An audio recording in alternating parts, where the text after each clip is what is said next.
Doctor साहबा, epidural injection या कमर का टीका जिसे कहते हैं कि पेनलेस डिलीवरी में ये बहुत ज़्यादा हेल्प करता है, लेकिन इसके हवाले से बहुत सारे मिसकंसेप्शंस भी हैं और कई लोगों को बल्कि लगता है कि ये काफ़ी ख़तरनाक भी हो सकता है आपके लिए।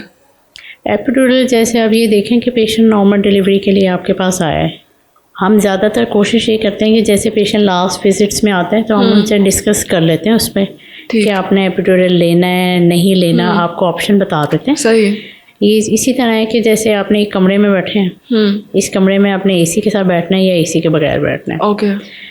तो यूजली हम ये करते हैं कि एपिड्यूरल जो होता है ना, जब पेशेंट को सही प्रॉपर लेबर स्टार्ट हो जाती है और उसकी पेन्स रेगुलर हो जाती हैं, तब हम उसको एपिड्यूरल ऑफर करते हैं। राइट। और उसमें वो ये होता है कि वो कमर के अंदर नहीं लगता, बेसिकली स्पाइन के अंदर जो है एक जगह होती है, वहाँ पर एपिड्यूरल स्पेस होती है, उसके अंदर ये हम लगवाते हैं। सही। और एनेस्थीसिया जो भी इसमें एक्सपर्टीज़ हमारे पास होती हैं उस वक्त, वो लगाते हैं। ओके।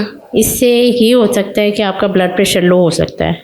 ओके। उसके लिए हम पहले से इस तरह करते हैं कि पेशेंट को लगवाने से पहले जो है वो ड्रिप जो है हम पहले से उसको दे देते हैं, 500 ml दे देते हैं। ओके। कई दफ़ा ये होता है कि उसको अगर वो स्पेस में आगे चला जाए तो उसकी वजह से हेडेक हो सकती है, सर में दर्द हो सकती है, आधे सर में दर्द आप कह लें। ओके। और वो भी जो है आपकी अगले 2 हफ्ते में सेटल डाउन हो जाती है। ठीक। मतलब लंबी कॉम्प्लिकेशन। सबसे ज़्यादा जो प्रॉब्लम इसमें ये होता है कि 5% ये चांसेस होते हैं कि एपिड्यूरल आपका इफेक्टिव ही नहीं है। ओके। सही। तो ऐसे में फिर क्या रेकमेंड करते हैं फिर डॉक्टर? कुछ भी नहीं हम कर सकते। अच्छा। फिर सही। इसके बाद हमारे पास दूसरी ऑप्शन होती है कि हम नाइट्रिक्स ऑक्साइड देते हैं, इनहेलेशन गैसेस होती हैं, ओके। पेशेंट को वो देते हैं। लेकिन वो चूँकि यहाँ पाकिस्तान में ट्रेंड नहीं है, बहुत कम पेशेंट्स जो बाहर से डिलीवरी करा के आए होते हैं उन्होंने ली होती है तो वही उसको करते हैं, अदरवाइज ज़्यादातर वो पेशेंट्स नहीं लेते। ठीक। तो एपिड्यूरल वैसे हम इसी वजह से ऑफ़र करते हैं कि जैसे नॉर्मल डिलीवरी के लिए पेशेंट आया है और उसको डर लगता है और हम उसको कहते हैं कि जी सी सेक्शन आप कर दें, तो उनको हम कहते उस वक्त ये ऑप्शन देते हैं कि आपको उस वक्त अगर प्रॉब्लम होगा, पेन बर्दाश्त नहीं होगी, तो आप एपिड्यूरल भी ले सकते हैं। ओके। और एपिड्यूरल में आराम से आपकी डिलीवरी हो जाएगी। ओके। और ये बाकी हेल्पफुल करता है, हेल्पफुल है। तो कोई रिस्क इन्वॉल्व नहीं है इसके साथ, क्योंकि स्पाइन में एक इंजेक्शन लग रहा है और अक्सर लोगों को ये भी होता है कि अगर इसकी वजह से खुदा न ख्वास्ता कोई स्पाइनल इंजरी हो सकती है जो कि परमानेंट आगे चल के ज़िंदगी में आपके लिए मसला बन सकती है या आपको फालिज का मसला हो सकता है। ऐसा कुछ भी नहीं है, कोई एक प्रॉपर स्पेस होती है, निडल ने वहीं तक जाना होता है। सही। इससे आगे तो वो जाता नहीं है। बहुत कम चांसेस होते हैं कि ऐसे खुदा न ख्वास्ता ऐसा कोई प्रॉब्लम हो। अभी तक मैंने अपनी 19 साल की सर्विस में नहीं देखा सही कि किसी पेशेंट को इस तरह का प्रॉब्लम हुआ हो।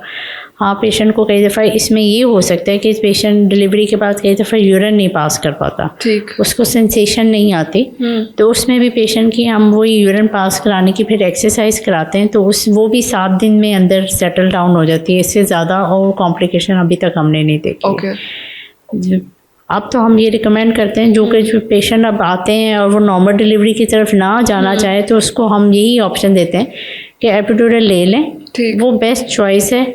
आपको ये होता है। और दूसरी दफ़ा कई दफ़ा ये होता है कि जैसे पहले पेशेंट ने एपिड्यूरल लिया है ना, दूसरी दफ़ा आ रही है तो वो पार्शियल इफेक्टिव हो सकता है। सही। पार्शियल इफेक्टिव का मतलब है कि आपको एक साइड पे जब दर्द आ रही है ना, एक साइड पे आपको महसूस नहीं हो रही और दूसरी साइड पे हो रही है। सही।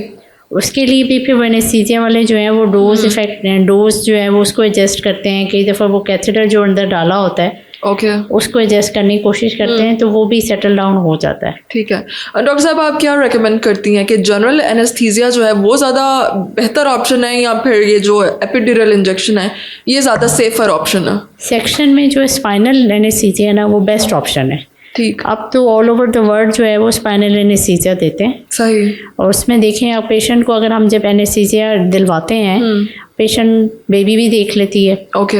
यूजुअली ये होता है कि जब आप पेशेंट को फुल एनेस्थीसिया दे देते हैं तो वो बेबी अपना बाद में ही देखती है। सही। तो हम पेशेंट को उस पर ये कहते होते हैं स्पाइनल एनेस्थीसिया में आपका खाना पीना भी जल्दी शुरू हो जाएगा, आप जल्दी मोबिलाइज हो जाएंगे। सही। और बेबी भी देख लेंगे, बाकी सारी चीज़ें जल्दी रिकवरी होती है आपकी। ओके। जीए में आपको रिकवरी पेन बहुत ज़्यादा फील होती है। स्पाइनल में चूँकि आपका नीचे वाला हिस्सा सुन्न हुआ होता है तो अगले 6 से 8 घंटे आपके बेहतर गुजर जाते हैं। जाते हैं। ओके अगर आपने पूरा एनेस्थीसिया लिया और जैसे आप होश में आते हैं ना, आपको हर दर्द महसूस होती है, तो वो दर्द जो है ना वो ज़्यादा उसमें आपको लगेगा। ठीक। स्पाइनल में आपको इस तरह नहीं लगता, पेशेंट एक्टिव भी रहता है और प्रॉब्लम नहीं होते। ठीक है, तो दोनों के साथ कोई ऐसी हाई रिस्क कॉम्प्लिकेशंस जो है उसको एसोसिएट नहीं किया जा सकता अनलेस के आपका जो डॉक्टर है वो ट्रेन हो।